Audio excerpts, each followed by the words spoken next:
ಈ ವಿಡಿಯೋಗೆ ಹೋಗೋಕ್ಕಿಂತ ಮುಂಚೆ ಈ ಸಂಖ್ಯೆಗಳ ಬಗ್ಗೆ ಒಂಚೂರು ತಿಳ್ಕೊಳ್ಳೋಣ. ಈ ಪಾಯಿಂಟಿನ ಮುಂಚೆ ಇರುವ ಸಂಖ್ಯೆನ ನಾವು ಬಿಡಿ ಸ್ಥಾನದ ಸಂಖ್ಯೆ ಅಂತ ಹೇಳಿ ಕರಿತೀವಿ. ಪಾಯಿಂಟ್ ಆದ್ಮೇಲಿರೋ ಮೊದಲನೆಯ ಸಂಖ್ಯೆನ ನಾವು ದಶಾಂಶ ಸ್ಥಾನದ ಸಂಖ್ಯೆ, ಎರಡನೆಯ ಸಂಖ್ಯೆನ ಶತಾಂಶ ಸ್ಥಾನದ ಸಂಖ್ಯೆ, ಮೂರನೆಯ ಸಂಖ್ಯೆನ ಸಹಸ್ರಾಂಶ ಸ್ಥಾನದ ಸಂಖ್ಯೆ ಅಂತ ಹೇಳಿ ಕರಿತೀವಿ. ಈಗ ಈ ವಿಡಿಯೋದಲ್ಲಿ ಇಂತಹ ಸಂಖ್ಯೆಗಳ ನಡುವೆ ಇರುವ ಸಂಕಲನದ ಬಗ್ಗೆ ತಿಳ್ಕೊತೀವಿ. ಇಲ್ಲಿ 0.45 0.013 ಅಂತ ಇದೆ. ನಾವೇನ್ ಮಾಡ್ಬೇಕು ಅಂತ ಹೇಳಿದ್ರೆ ಒಂದ್ ಸಂಖ್ಯೆ ಕೆಳಗಡೆ ಒಂದ್ ಸಂಖ್ಯೆನ ಬರ್ಕೋತೀವಿ. ಇಲ್ಲಿ 0 ಕೆಳಗಡೆ 0, ಪಾಯಿಂಟ್ ಕೆಳಗಡೆ ಪಾಯಿಂಟ್, 4ರ ಕೆಳಗಡೆ 0 ಈ ರೀತಿ ಬರ್ಕೋತಾ ಹೋಗ್ತೀವಿ. ಇಲ್ಲಿ ನೋಡಿದಾಗ ಈ ನೀಲಿ ಬಣ್ಣದ ಸಂಖ್ಯೆ ಇದೆ ಅಲ್ವಾ, ಇಲ್ಲಿ ಬಿಡಿ ಸ್ಥಾನನೂ ಇದೆ, ದಶಾಂಶ ಸ್ಥಾನ ಇದೆ, ಶತಾಂಶ ಸ್ಥಾನ ಇದೆ, ಸಹಸ್ರಾಂಶ ಸ್ಥಾನ ಇದೆ.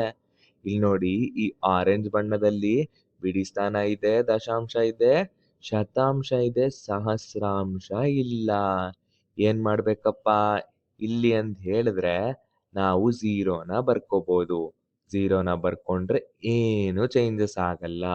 ಇಲ್ಲಿ ಸಂಕಲನ ಮಾಡೋದ್ರಿಂದ ಮೊದಲಿಗೆ ಬಲದಿಂದ ಎಡಗಡೆಗೆ ಬರಬೇಕು. ಬಲಗಡೆ ಇರುವ ಸಂಖ್ಯೆ ಯಾವುದು? 0 ಮತ್ತೆ 3. ಇವೆರಡನ್ನು ಕೂಡಿದಾಗ ಏನ್ ಬರುತ್ತೆ? 3 ಅಂತ ಬರುತ್ತೆ. ನಂತರ ನೆಕ್ಸ್ಟ್ ಸಂಖ್ಯೆ ಯಾವುದು? 5 ಮತ್ತೆ 1. ಇಲ್ಲಿ ಶತಾಂಶ ಸ್ಥಾನದ ಸಂಖ್ಯೆನ ಕೂಡ್ತೀವಾ? 5 + 1 ಎಷ್ಟಪ್ಪ? 6. ನಂತರ ದಶಾಂಶ ಸ್ಥಾನ 4 + 0 ಎಷ್ಟು? 4. ಪಾಯಿಂಟ್ ಹಾಗೆ ಬರಿತೀವಿ. 0 + 0 0 ಅಂತಾನೆ ಆಗುತ್ತೆ. ಈಗ ಈ ಎರಡು ಸಂಖ್ಯೆಯ ಸಂಕಲನದ ಉತ್ತರ ಎಷ್ಟು? 0.463. ಅದೇ ತರ ಎರಡನೇ ಪ್ರಶ್ನೆ ನೋಡೋಣವಾ? ಇಲ್ಲೂ ಸಹ ಸಂಖ್ಯೆನ ಒಂದರ ಕೆಳಗಡೆ ಒಂದು ಬರ್ಕೋತೀವಿ.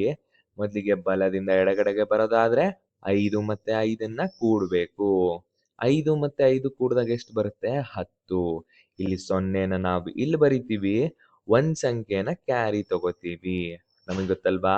ಅದೇ ತರ ಇಲ್ಲಿ ಶತಾಂಶ ಸ್ಥಾನದ ಸಂಖ್ಯೆನ ಕೂಡ್ಬೇಕೀಗ. 1 + 4 + 8 ಎಷ್ಟಾಗುತ್ತೆ? 8 4 12, 12 1 13.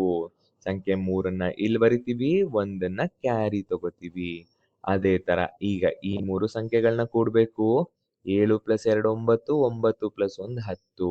0ನ ಇಲ್ಲಿ ಬರಿತೀವಿ, ಒಂದನ್ನ ಕ್ಯಾರಿ ತಗೋತೀವಿ.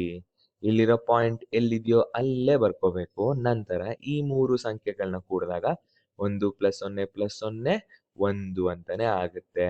ಈ ಎರಡೂ ಸಂಖ್ಯೆಯ ಸಂಕಲನದ ಉತ್ತರ ಎಷ್ಟು? 1.030.